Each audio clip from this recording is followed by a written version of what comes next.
The wine glass shattered against the marble floor of our kitchen, and I knew my marriage was over. Not because Lisa threw it. Hell, she'd thrown plenty of things at me over the years. No, it was the look in her eyes when she realized I'd been standing there for the past 5 minutes, listening to her phone conversation with my best friend Alan. Before we dive deeper into this story, I have one small request. Please subscribe, drop a like, comment, and hit that hype button to boost this channel so more people can discover these incredible Reddit stories. I'll leave him with nothing, Alan. Trust me, after 15 years of marriage to that worthless lawyer, I know exactly where he keeps everything hidden. My name is Ryan Carter, and I'm a divorce attorney. Ironic, isn't it? I've spent the last decade helping other people navigate the wreckage of their broken marriages, and I never saw my own wife plotting to destroy me from the inside out. Lisa stood there in her designer yoga pants, and that smug expression she wore whenever she thought she was smarter than everyone else in the room. Her blonde hair was perfectly styled, her makeup flawless, even though it was barely 8 in the morning. She looked like the kind of woman who belonged in our affluent Dallas suburb, polished, expensive, and completely hollow underneath. "Ryan," she said, ending the call and slipping her phone into her purse. "I didn't hear you come downstairs. Clearly." I stepped around the broken glass, noting how she didn't even apologize or move to clean it up. That was Lisa. She made messes and expected other people to handle the cleanup. "Interesting conversation you were having with Alan." Her laugh was like fingernails on a chalkboard. "Oh, that? We were just discussing his divorce settlement. You know how messy these things can get." I knew she was lying. Alan's divorce had been finalized 6 months ago, and more importantly, I'd been the one handling it. But I also knew something Lisa didn't. I was very, very good at playing the long game. In my line of work, patience wasn't just a virtue, it was a weapon. "Right," I said, pouring myself a cup of coffee. "Well, I should get to the office. Big day ahead." Lisa's smile faltered slightly. She'd expected an argument, maybe even hoped for one. But I'd learned long ago that the best way to handle Lisa was to give her exactly what she wasn't expecting. As I drove to my law firm downtown, my mind was already working through the possibilities. 15 years of marriage had taught me everything I needed to know about Lisa's weaknesses, her patterns, and most importantly, her arrogance. She thought she was playing chess while I was playing checkers. She had no idea I'd been playing chess since law school. My office was on the 32nd floor of a gleaming tower in downtown Dallas, with floor-to-ceiling windows that offered a spectacular view of the city. I'd worked my ass off to get here, starting from nothing and building a reputation as one of the best divorce attorneys in Texas. Lisa liked to take credit for my success, claiming her support had made it all possible.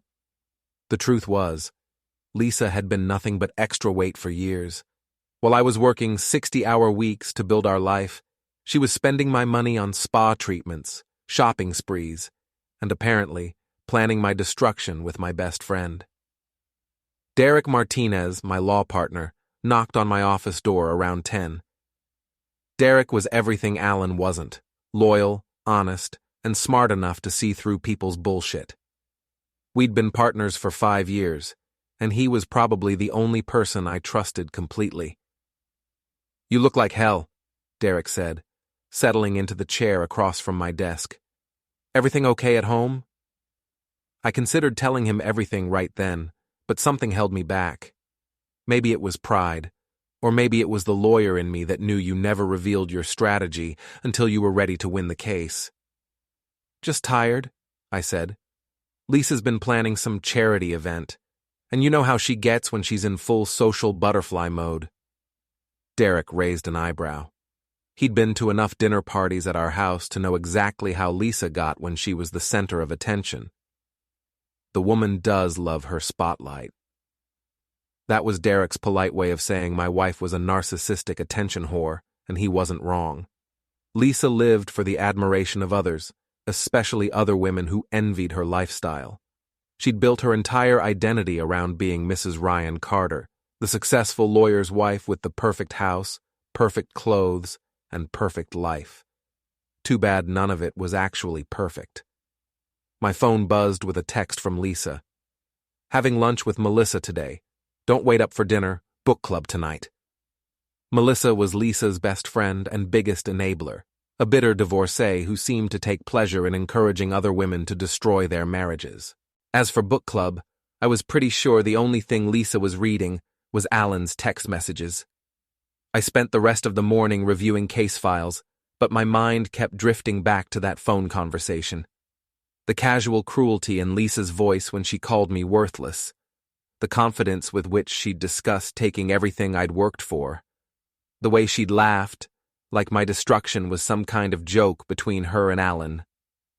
Alan Becker had been my friend since college. We'd been roommates, best man at each other's weddings, godfathers to each other's kids. He was a real estate agent who'd done well for himself, though not nearly as well as he liked people to think. Alan was all flash and no substance, expensive suits, fancy car, and a personality that could charm the paint off a wall. He was also exactly the kind of man Lisa would find irresistible. Around noon, I made a decision that would change everything. I picked up my phone and dialed a number I'd kept in my contacts for years but never thought I'd need to use. Marcus Investigations, a gravelly voice answered. Marcus, this is Ryan Carter. I need to hire you for a surveillance job. Marcus Thompson was a private investigator I'd worked with on several divorce cases. He was discreet, thorough, and had a talent for uncovering secrets that people thought they'd buried forever. If Lisa and Alan were having an affair, Marcus would find the proof. What kind of surveillance are we talking about? Marcus asked. My wife. I think she's cheating, and I need evidence before I make any moves. There was a pause. You sure about this, Ryan? Sometimes it's better not to know. I'm sure, I said. And Marcus? I want everything. Photos, recordings, financial records, the works. Whatever this costs, it'll be worth it. After I hung up, I sat back in my chair and looked out at the Dallas skyline. Somewhere out there, Lisa was probably having lunch with Melissa, laughing about how clueless her husband was. Somewhere else, Alan was probably planning his next move in whatever game he thought he was playing. They had no idea what was coming. I spent the afternoon doing what I did best, thinking like a lawyer. If Lisa wanted to play dirty, I'd play dirtier. If she wanted to take everything I'd worked for, I'd make sure she ended up with nothing. And if Alan thought he could betray 15 years of friendship for a chance to sleep with my wife, he was about to learn just how wrong he was. The first rule of divorce law is simple. Whoever controls the narrative controls the outcome. Lisa thought she was writing the story of our marriage's end, but she was wrong. I was about to become the author of her destruction. 3 days later, Marcus called with his first report. I was in my office reviewing a prenuptial agreement for a client when his name appeared on my phone screen. My heart rate spiked, even though I'd been expecting this call. Ryan, we need to meet, Marcus said without preamble. I've got photos. We arranged to meet at a small cafe downtown, the kind of place where lawyers and investigators could have quiet conversations without being overheard. Marcus was already waiting when I arrived, a manila envelope on the table in front of him.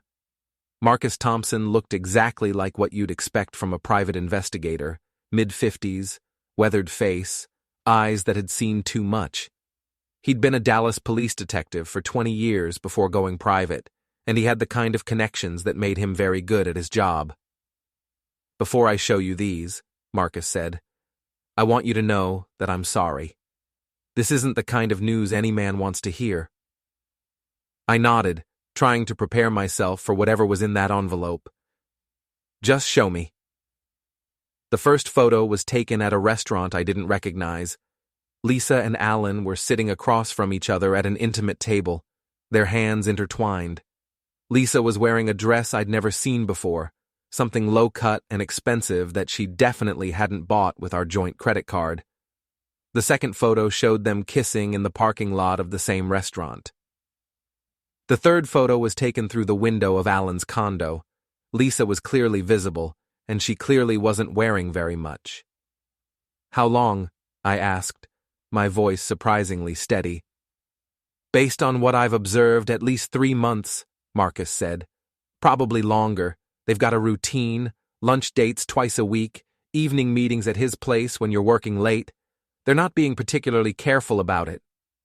I flipped through the rest of the photos, each one a knife twist in my gut. Not because I was heartbroken. Honestly, I'd stopped loving Lisa years ago, but because of the sheer arrogance of it all. They were flaunting their affair, confident that I was too stupid or too busy to notice. "There's more," Marcus said. "I've been monitoring their communications. They're planning something." He handed me a transcript of text messages between Lisa and Alan. Reading them was like watching a train wreck in slow motion. "Lisa, he suspects something. We need to move faster." Alan, "Don't worry, baby. Once you file for divorce, you'll get half of everything. Maybe more, if we play this right." Lisa, "Half isn't enough. I want it all, the house, the business, everything. He owes me that much for wasting 15 years of my life." Alan, "What about the kids?" Lisa, "What about them? They'll be better off with me. Ryan's never home anyway." I had to stop reading. My hands were shaking with rage, and I was afraid I might do something stupid if I kept going. "There's something else," Marcus said quietly. "I did some digging into Alan's finances. He's not as successful as he pretends to be. His real estate business is struggling, and he's got some serious debts. I think he sees your wife as his ticket to financial security." That made sense. Alan had always been envious of my success, even though he tried to hide it behind jokes and friendly competition. He'd married young and divorced badly, losing half his assets to his ex-wife. Lisa represented everything he wanted: money, status, and a way to stick it to the friend who'd always done better than him. "What do you want me to do next?" Marcus asked. I thought about it for a moment. The smart thing would be to take these photos to my lawyer and file for divorce immediately, cut my losses, protect my assets, and move on with my life. But the more I thought about Lisa's text messages, the casual cruelty, the assumption that I was too weak to fight back, the angrier I got. "Keep watching them," I said. "I want to know everything they're planning. And Marcus? Start looking into their finances. All of them. Lisa's spending, Alan's debts, everything. If they want to play games, I want to know all the rules." That night, I went home and acted like nothing had changed.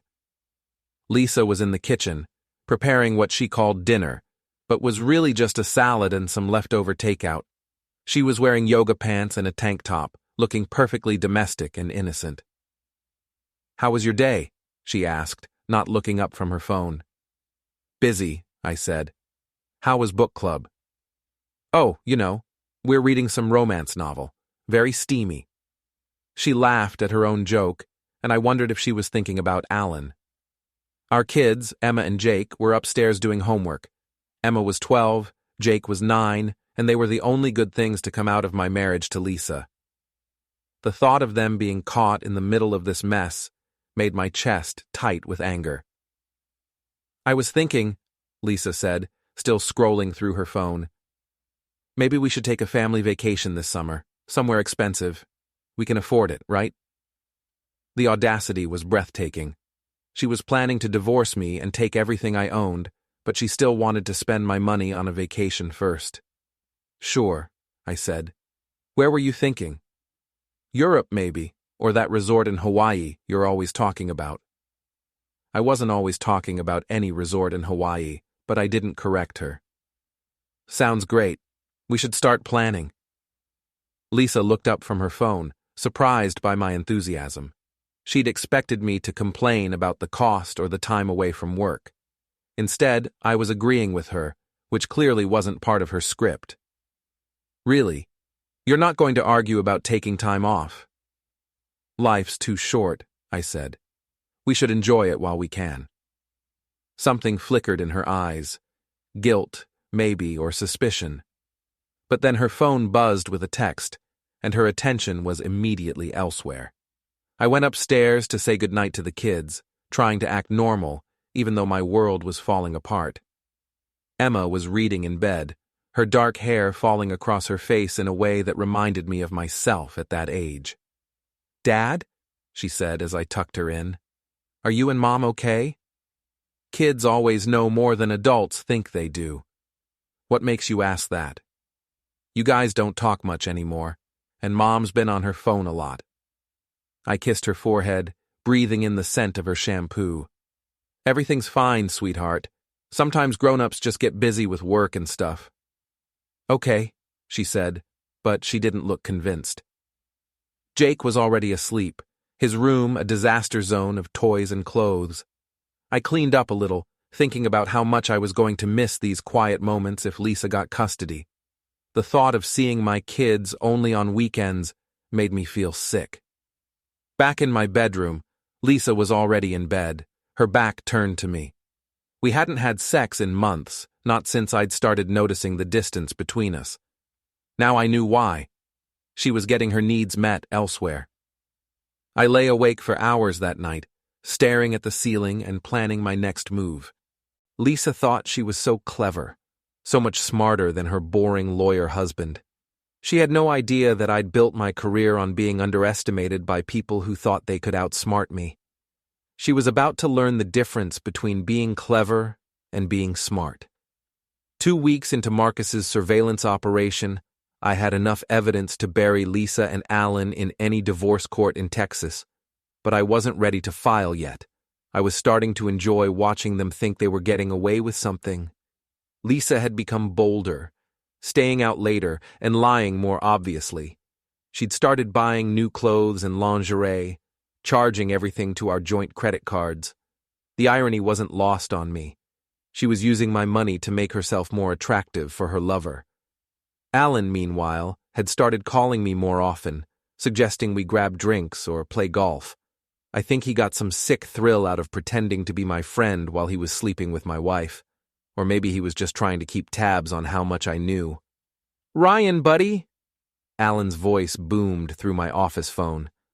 "How about we hit the links this weekend? It's been too long."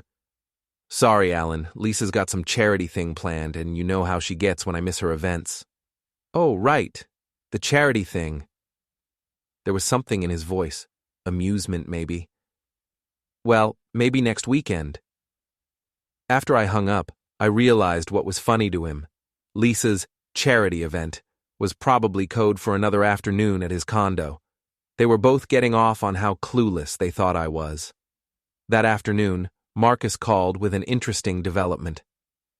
"Your wife met with a divorce attorney today," he said. "Cynthia Morrison's office. She was there for 2 hours."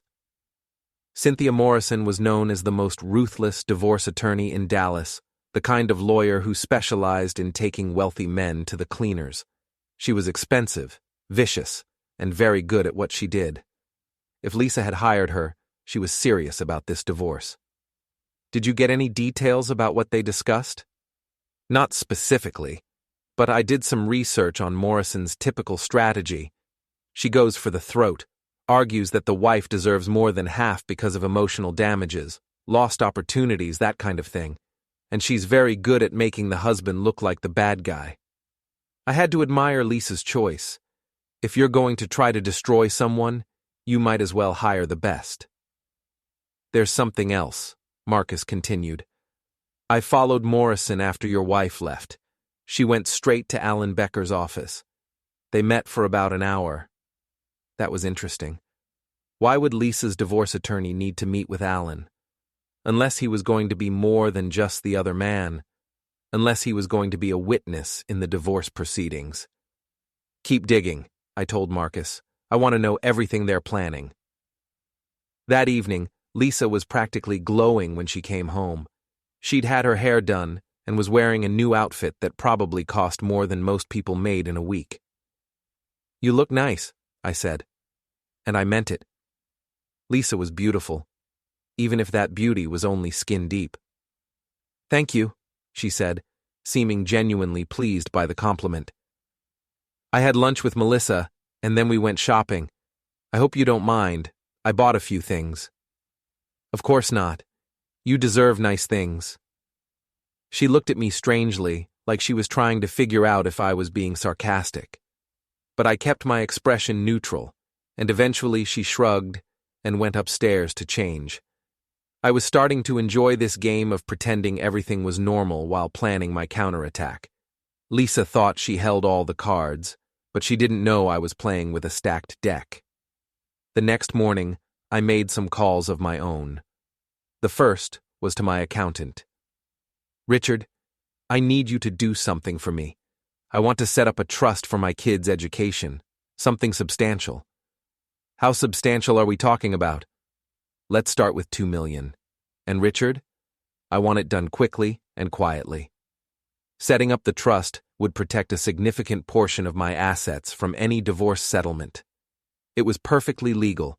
I was just being a responsible father, planning for my children's future.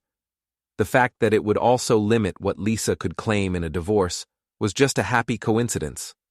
My second call was to my business partner, Derek. "I need to restructure my ownership in the firm," I told him. "Nothing dramatic, just some adjustments to how the profits are distributed." Derek was smart enough not to ask too many questions, but I could hear the concern in his voice. "Everything okay, Ryan?" "Everything's fine. I'm just being proactive about some financial planning." By the end of the week, I'd quietly moved or protected nearly 60% of my assets. Lisa would still get a substantial settlement if she divorced me, but it wouldn't be the windfall she was expecting. Meanwhile, Marcus continued his surveillance. The photos kept coming. Lisa and Alan at restaurants, hotels, his condo. They were completely shameless, acting like teenagers who'd discovered sex for the first time. But it was the audio recordings that really got to me. Marcus had managed to bug Alan's car, and the conversations between him and Lisa were enlightening. "She's getting suspicious." Lisa's voice crackled through the speakers in Marcus's office.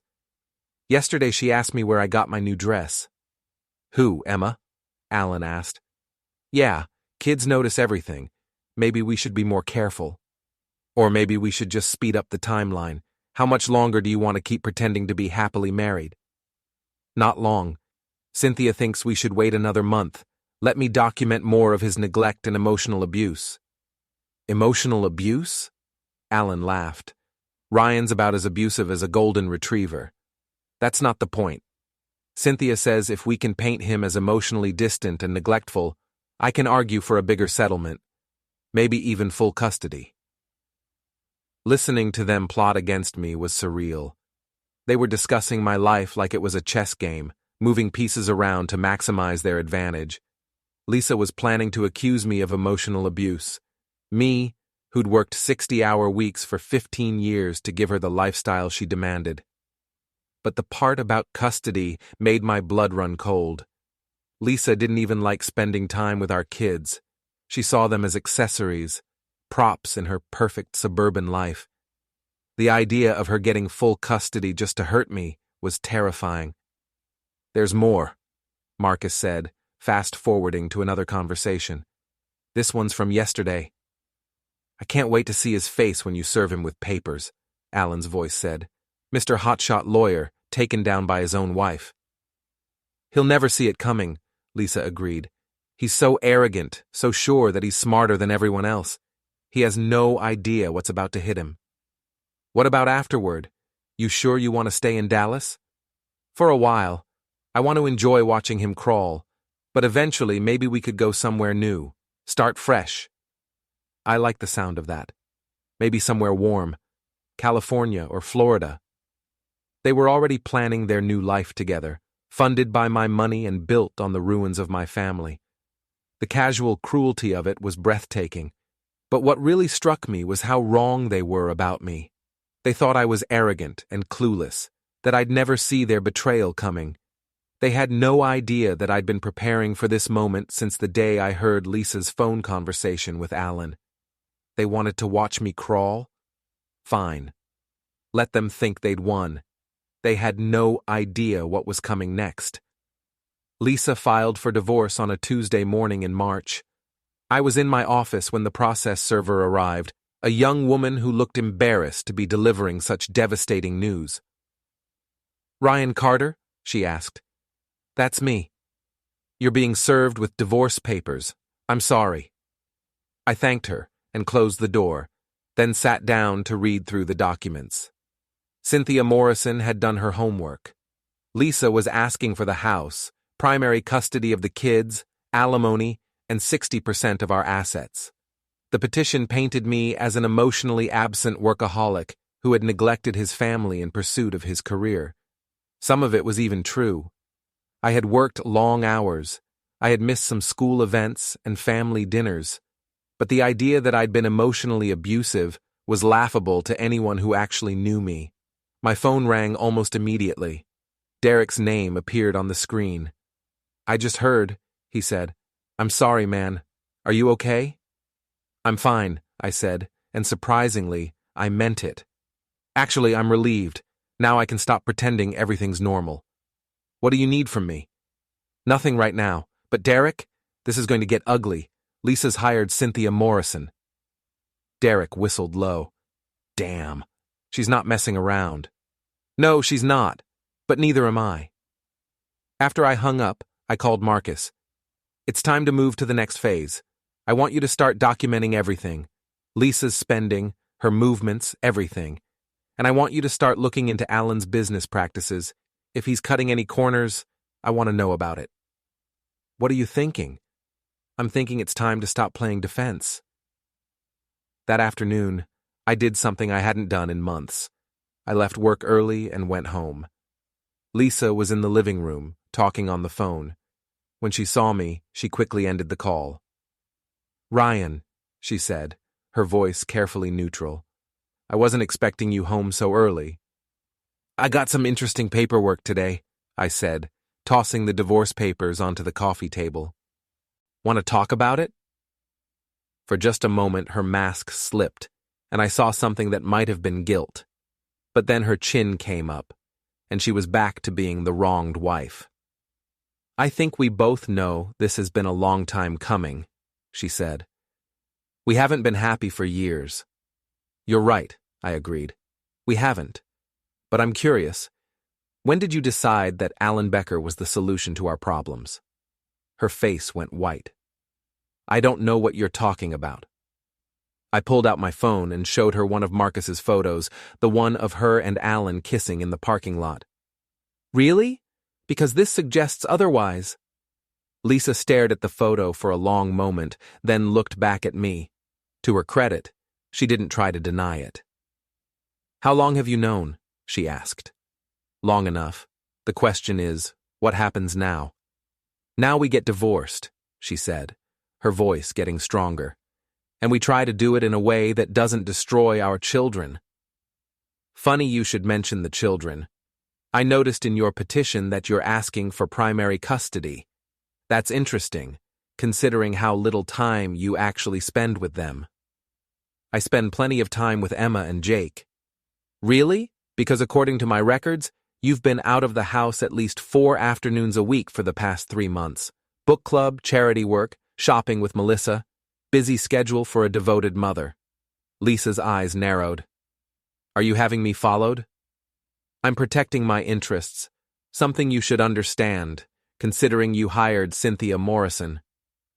We stared at each other across the living room, the pretense of our marriage finally stripped away. This was who we really were, 2 people who'd stopped loving each other years ago, now preparing for war. I want you out of the house, Lisa said finally. Actually, you don't get to make that decision. This is my house too, at least until a judge says otherwise. But don't worry, I'll be staying in the guest room. I wouldn't want to make things awkward. That night, I moved my things into the guest room down the hall from our bedroom. It felt strange, like I was a visitor in my own home. But it also felt liberating. No more pretending, no more walking on eggshells around Lisa's moods. The kids took the news about as well as could be expected. Emma cried, Jake got angry, and both of them asked if it was their fault. I spent an hour reassuring them that sometimes adults just couldn't live together anymore, but that didn't mean we loved them any less.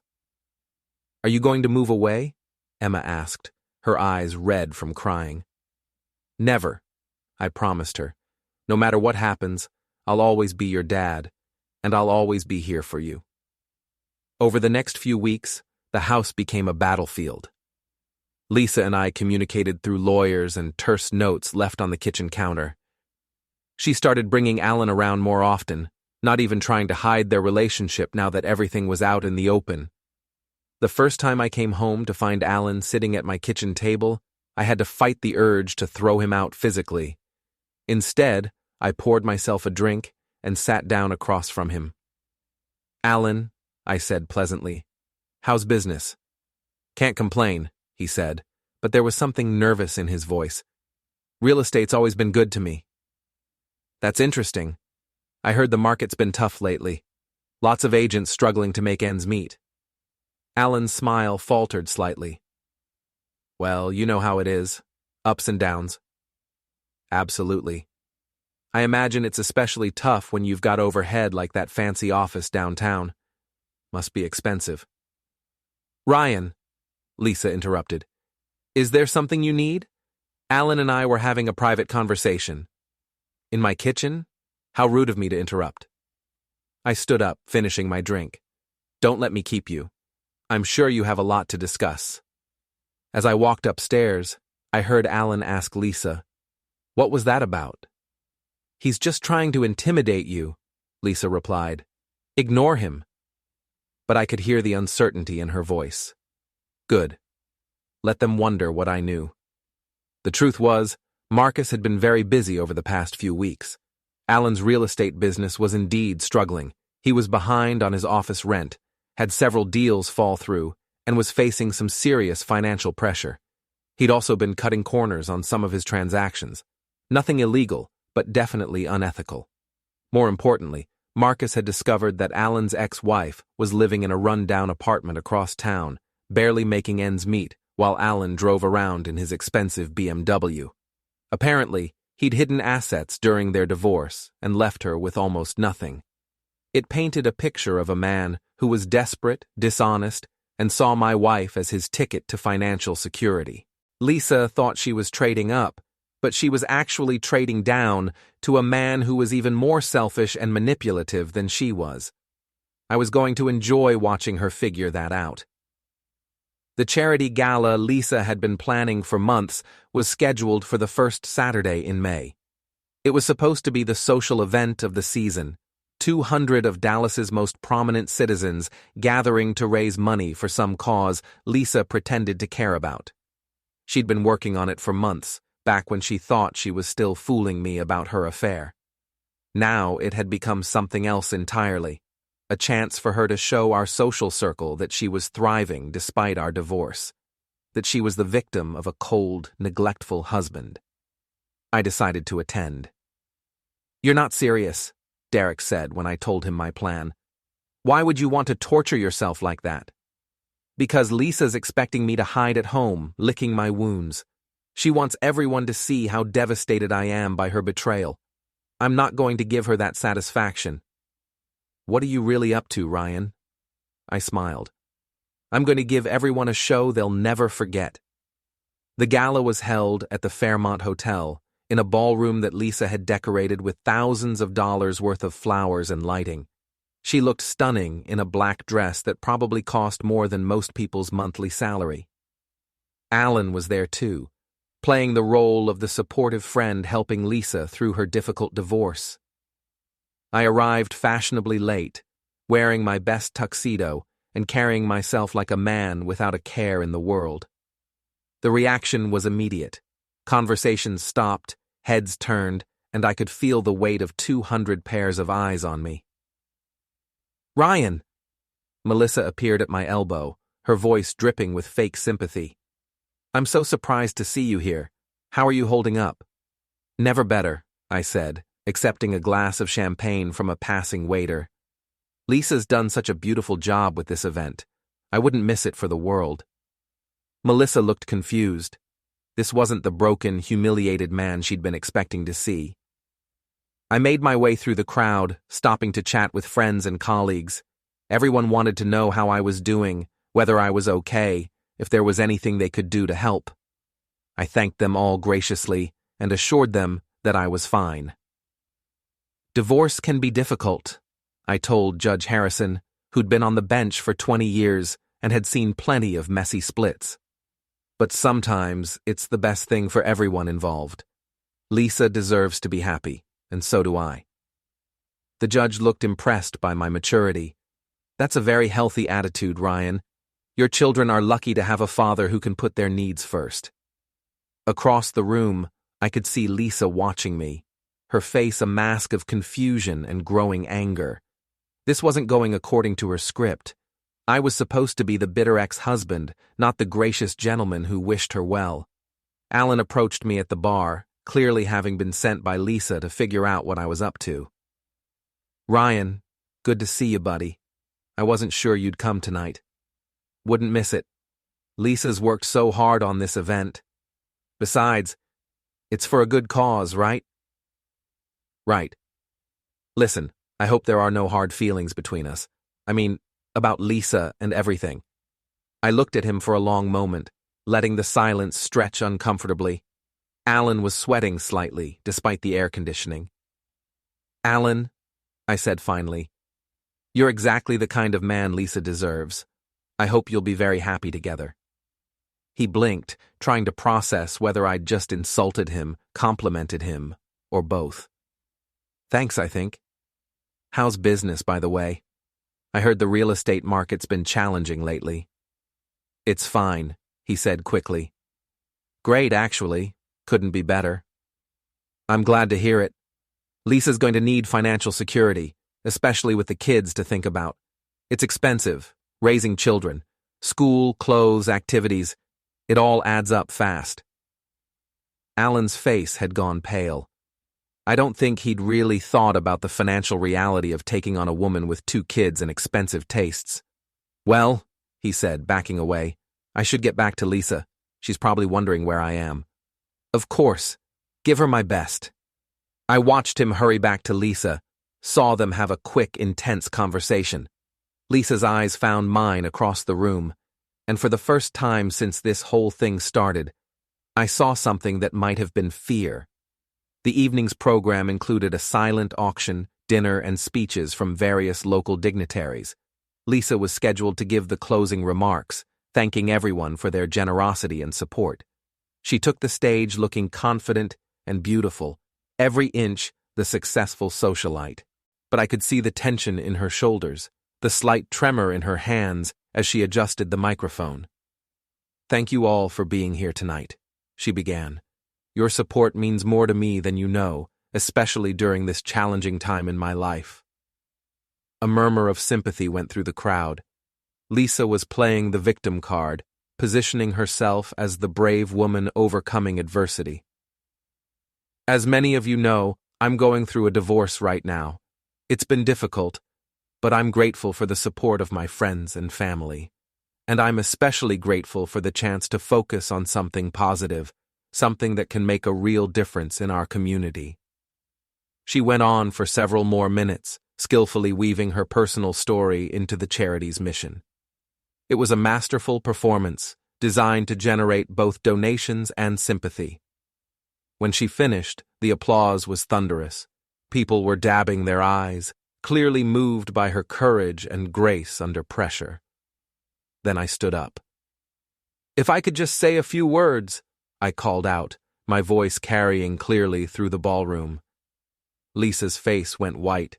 This wasn't part of the program, and she had no way to stop me without causing a scene. "I just want to thank my wife for organizing such a wonderful event," I said, walking toward the stage. "Lisa has always been passionate about helping others, and tonight is a perfect example of her generous spirit." The crowd applauded politely, unsure where this was going. "I also want to thank all of you for your support during this difficult time. Divorce is never easy, but Lisa and I are committed to handling this with dignity and respect, especially for the sake of our children." More applause, warmer this time. I was hitting all the right notes. "That's why I'm so pleased to announce that despite our personal differences, Lisa and I have agreed to work together on something very important.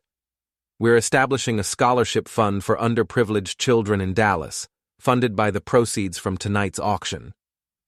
This was news to Lisa, and her shock was visible to everyone in the room. But she couldn't contradict me without looking petty and selfish. The Carter Family Scholarship will provide educational opportunities for kids who might not otherwise have them. Because no matter what happens between Lisa and me, we both believe that children deserve every chance to succeed. The applause was deafening now. People were on their feet, moved by what they saw as an act of extraordinary generosity and maturity. I looked up at Lisa, who was trapped on the stage, forced to smile and nod, as if this had been her idea all along. "Thank you all again for your support," I concluded. "And thank you, Lisa, for reminding me what's really important." As I walked back to my table, I could see the impact of my little speech. People were looking at me with new respect, and at Lisa with something that might have been pity. She'd tried to position herself as the victim, but I'd just repositioned myself as the magnanimous ex-husband who was putting his children first. The scholarship fund was real. I'd set it up that morning, funded with money from my trust. It was a tax write-off, a good deed, and a strategic move all rolled into one. But more importantly, it had just shifted the narrative of our divorce. Lisa was no longer the brave victim of a cold, neglectful husband. She was the woman who'd cheated on a generous, family-focused man who was still trying to do right by their children. As the evening wound down, I made my way toward the exit. Lisa intercepted me near the door, her face tight with barely controlled fury. "What the hell was that?" she hissed. "That was me supporting your charity work," I said innocently. "Isn't that what you wanted? You blindsided me up there. You made me look like..." "Like what? Like a woman whose husband still cares about their children's future? I thought you'd be pleased." "Don't play games with me, Ryan. I know what you're doing. I'm doing exactly what I said, putting our children first. Isn't that what's best for everyone?" Lisa stared at me, and I could see her trying to figure out how to respond. Anything she said would make her look petty and selfish, and she knew it. "This isn't over," she said finally. "No," I agreed. "It's not." As I walked to my car, I felt better than I had in months. The first shot had been fired and I'd drawn blood. Lisa and Alan thought they were playing chess, but they were actually playing checkers against a grandmaster. They wanted to watch me crawl? They were about to learn what it felt like themselves. 3 months later, Lisa's perfect plan was falling apart, and she knew it. The scholarship announcement had been just the beginning. Over the following weeks, I'd systematically dismantled the narrative she'd tried to build about our marriage. Every time she tried to paint me as the villain, I responded with grace and generosity. When she complained to friends about my emotional neglect, I sent flowers to her office with a note thanking her for 15 wonderful years. When she tried to restrict my time with the kids, I volunteered to coach Jake's Little League team and started taking Emma to father-daughter dinners every week. Most importantly, I'd started talking to people, really talking. Not gossiping or bad-mouthing Lisa, but having honest conversations about our marriage and what had gone wrong. "I take full responsibility for my part in this," I told Sarah Henderson, one of Lisa's closest friends, over coffee. "I got so focused on providing for my family that I forgot to actually be present with them. Lisa deserves better than that." Sarah looked uncomfortable. She'd clearly expected me to be bitter and angry, not reflective and accountable.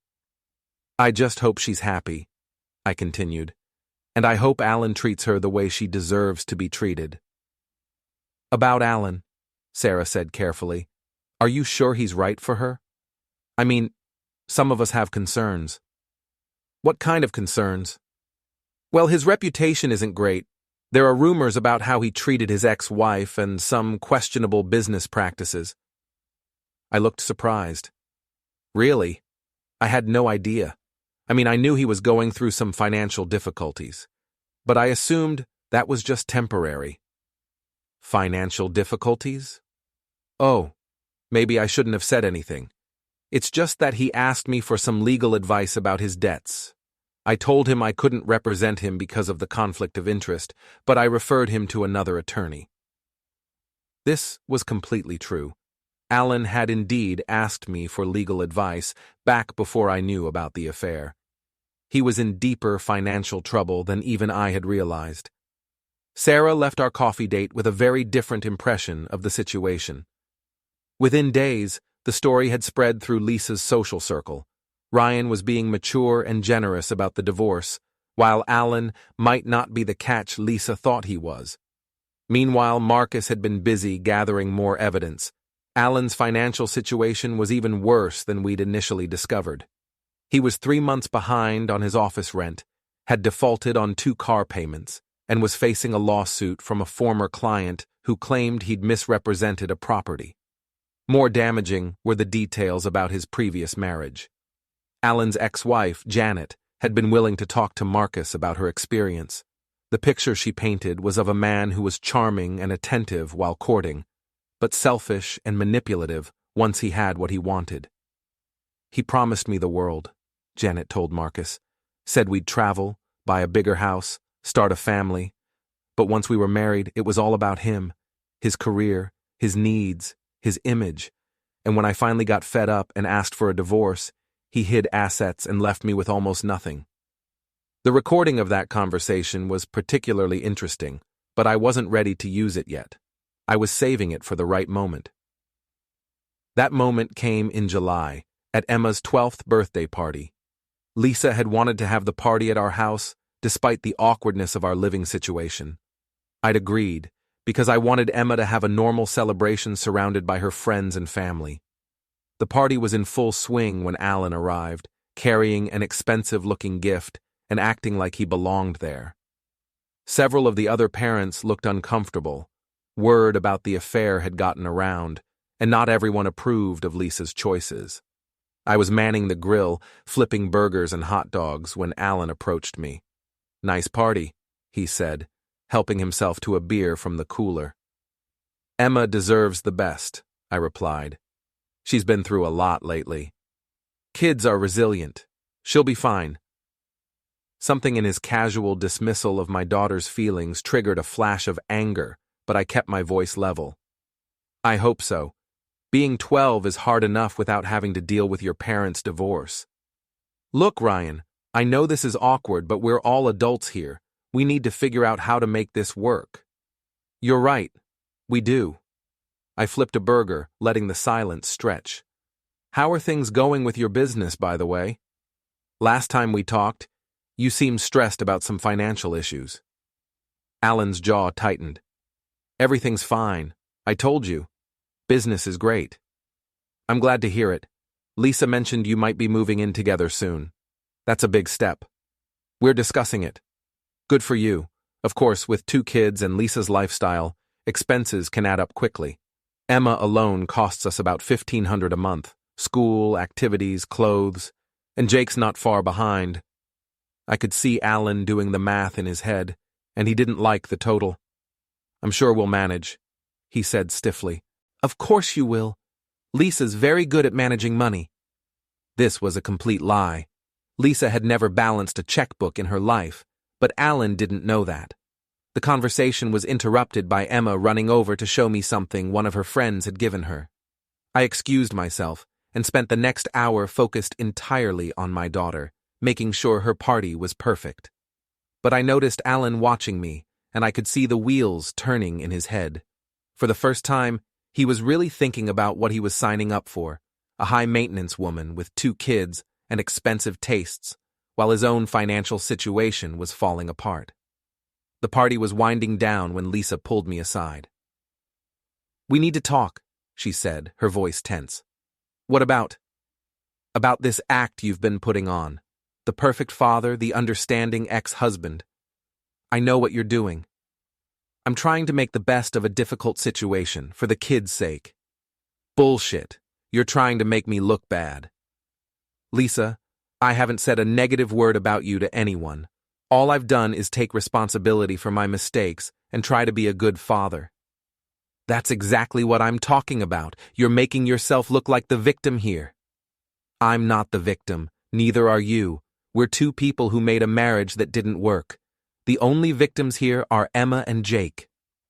Lisa stared at me, frustration radiating from every line of her body.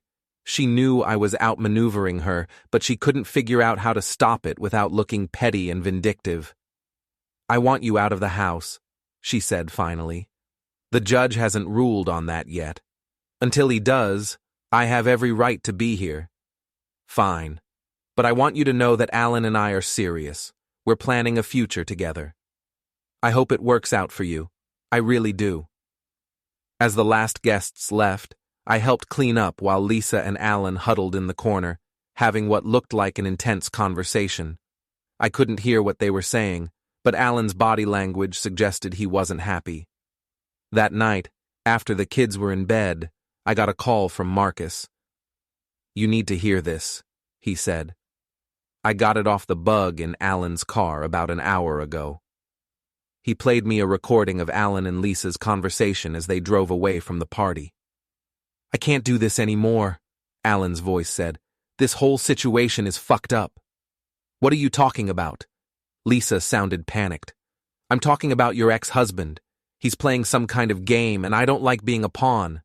"Ryan's not playing any game. He's just trying to look good for the divorce." "Really?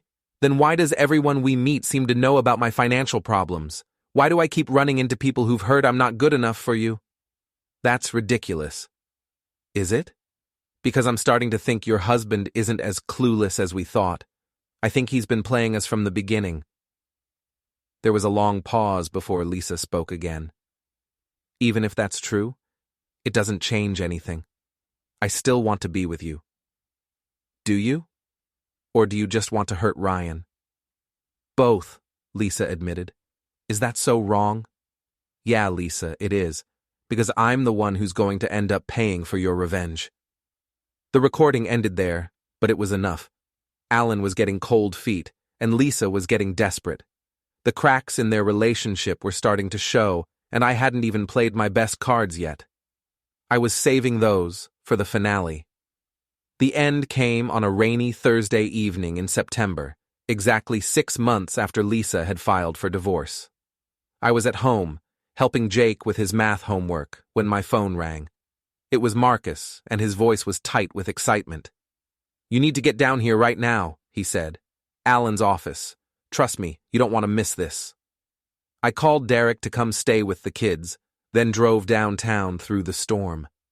Marcus was waiting in the parking garage across from Alan's building, camera equipment ready. "What's happening?" I asked. "Alan's having a very bad day," Marcus said. "His landlord showed up this morning with an eviction notice. He's 3 months behind on rent. Then his ex-wife arrived with a lawyer and some very interesting documents about hidden assets." Through his telephoto lens, I could see into Alan's office. He was pacing frantically, talking on his phone, gesturing wildly. Papers were scattered everywhere, and he looked like a man whose world was falling apart. "It gets better," Marcus continued. "Lisa showed up about an hour ago. They've been screaming at each other ever since." As if on cue, the office door flew open and Lisa stormed out. Even from across the street, I could see she was crying. Alan followed her, grabbing her arm and spinning her around. "Get your hands off me!" Lisa's voice carried across the street. "You can't just walk away," Alan shouted back. "We had a deal. The deal's off. I'm not going down with your sinking ship. You think you can do better? You think Ryan's going to take you back after what you've done?" Lisa slapped him. Hard. The sound echoed off the buildings. Alan stood there for a moment, holding his cheek, then laughed bitterly. "You're pathetic, Lisa. You know that? You threw away a good man for nothing, and now you're going to end up with nothing." Lisa got in her car and drove away, tires squealing on the wet pavement. Alan stood in the rain for a long moment, then went back inside his office. "How did you arrange all this?" I asked Marcus. "I didn't arrange anything. I just made some phone calls, told Alan's ex-wife where to find some hidden bank accounts, mentioned to his landlord that he might want to check on those rent payments. Sometimes the dominoes fall all by themselves." We sat in the car for another hour, watching Alan's office. Around 9 o'clock, he finally came out, carrying 2 boxes and looking like he'd aged 10 years. His BMW was gone, probably repossessed, and he loaded the boxes into a beat-up Honda that must have been a rental. As he drove away, I felt a strange mix of satisfaction and pity. Alan had been my friend once, before greed and envy turned him into something else. But he'd made his choices, and now he was living with the consequences. I drove home to find Lisa waiting in the driveway. She looked terrible. Mascara streaked down her face, her hair disheveled, her designer clothes wrinkled and damp from the rain. "We need to talk," she said as I got out of my car. "Okay, let's talk." We went inside, and I poured her a glass of wine. Her hands were shaking as she took it. "Alan's gone," she said. "I'm sorry to hear that." "No, you're not. You planned this whole thing, didn't you?" I sat down across from her, studying her face. "I didn't plan anything, Lisa. I just stopped pretending I didn't know what you were doing. You destroyed him. You destroyed us." "I didn't destroy anything. I just let people see who Alan really was. The financial problems, the way he treated his ex-wife, the lies he told to impress you. None of that was my doing." Lisa stared at me, and I could see the moment when she finally understood. "You've been playing us from the beginning. I've been protecting myself and my children. There's a difference." "I loved him." "No, you didn't.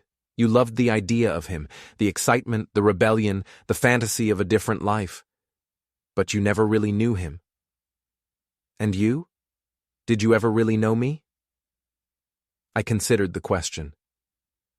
"I knew who you used to be, or who I thought you used to be, but somewhere along the way, you became someone else.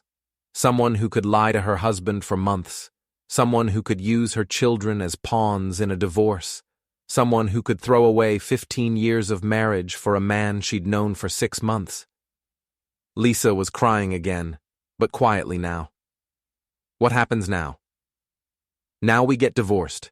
You'll get a fair settlement. Not what you were hoping for, but fair. I'll have joint custody of the kids, and we'll both try to build new lives. I have nowhere to go, no job, no money of my own. You'll figure it out. You're smart, Lisa. Smarter than you've been acting lately." She finished her wine and stood up. "I hate you for this. I know, but someday, when you're honest with yourself, you'll realize that I saved you from making an even bigger mistake." Lisa walked toward the door, then stopped. "The kids are going to ask about Alan. Tell them the truth, that sometimes adults make bad choices and there are consequences." After she left, I poured myself a drink and sat in my living room, thinking about the past 6 months. I'd won, but it didn't feel like victory. It felt like the end of something that had died a long time ago. The divorce was finalized 2 months later. Lisa got the house. I didn't fight her on it, but I got joint custody and kept most of my assets. The scholarship fund I'd established had grown to over $100,000, and we'd already awarded our first grants to 3 deserving kids. Alan left Dallas and never came back. I heard through mutual friends that he'd moved to Phoenix and was working as a junior agent at a small real estate firm. His ex-wife got a settlement that allowed her to move into a decent apartment and start over. Lisa eventually got a job at an event planning company and rented a small house near the kids' school. We were polite to each other at school functions and soccer games, but we were strangers now. The people we'd been when we fell in love were gone, replaced by 2 adults who'd learned hard lessons about trust and betrayal. Emma and Jake adjusted better than I'd expected. Kids are resilient, and they could see that both their parents were happier apart than they'd been together. I made sure to be present for everything: homework, sports, school plays, bedtime stories, all the things I'd missed while I was building my career. 6 months after the divorce was final, I was at Jake's baseball game when I saw Lisa across the field. She was sitting alone, watching our son play, and for a moment she looked like the woman I'd married 20 years ago. Young, hopeful, beautiful. Our eyes met across the diamond, and she gave me a small smile. Not friendly exactly, but not hostile either. It was the smile of someone who'd learned to accept the choices she'd made. After the game, as the kids ran ahead to the car, Lisa approached me. "Ryan," she said, "can I ask you something?" "Of course." "Do you think we ever had a chance? If we'd done things differently, could we have made it work?" I thought about it for a long moment. Maybe, if we'd been different people, made different choices, but we weren't and we didn't. "Do you hate me?" "No, Lisa, I don't hate you. I don't love you anymore, but I don't hate you either. You're the mother of my children, and you always will be." She nodded, tears in her eyes. "I'm sorry. For all of it." "I know. Me too." As I watched her walk away, I realized that this was what closure looked like. Not dramatic or satisfying, just two people acknowledging the end of something that had once been important. That night, I tucked Emma and Jake into their beds at my new apartment. It was smaller than the house we'd all lived in together, but it was ours. The walls were covered with their artwork and school photos, and the refrigerator was full of their favorite foods. "Dad," Emma said as I kissed her goodnight, "are you happy now?" "Yeah, sweetheart, I am. Are you?" "Most of the time. I miss when we were all together, but I like that you and Mom don't fight anymore." "We're all going to be okay," I told her.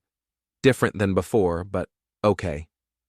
After the kids were asleep, I sat on my balcony with a glass of wine, looking out at the Dallas skyline. My phone buzzed with a text from Derek. "Drinks tomorrow? I want to hear about your date with that teacher." I smiled. Yes, I was dating again. Sarah was a third-grade teacher, divorced with a son Jake's age. She was kind, funny, and completely different from Lisa. We were taking things slow, but I was optimistic about the future. My phone buzzed again. This time it was from Marcus. "Saw the news about Alan. Thought you'd want to know." I opened the link he'd sent. It was a small item in the Phoenix Business Journal about a real estate agent who'd been arrested for fraud. Alan's mugshot stared back at me from the screen, looking older and defeated. I closed the phone without reading the details. Whatever Alan had done, whatever consequences he was facing, they were his responsibility now. My part in his story was over. Lisa had wanted to watch me crawl, but in the end, she was the one who'd ended up on her knees. Alan had thought he could use my wife to solve his problems, but he'd only made them worse. They'd both underestimated the quiet lawyer who worked too much and talked too little. They'd learned the hard way that still waters run deep, and that revenge is a dish best served with perfect timing and absolute precision. I finished my wine and went inside to check on my children one more time. Tomorrow was Saturday, and we were going to the zoo. Just the three of us, building new memories to replace the old ones. As I turned off the lights, I thought about Lisa's question. Did I hate her? No. But I didn't forgive her either. Some things couldn't be forgiven, only accepted and moved past. She'd wanted to destroy me, to take everything I'd worked for and leave me with nothing. Instead, she'd lost everything herself, her marriage, her lover, her social standing, her sense of self. Sometimes the best revenge is simply letting people destroy themselves while you watch from a safe distance. Sometimes the best revenge is living well.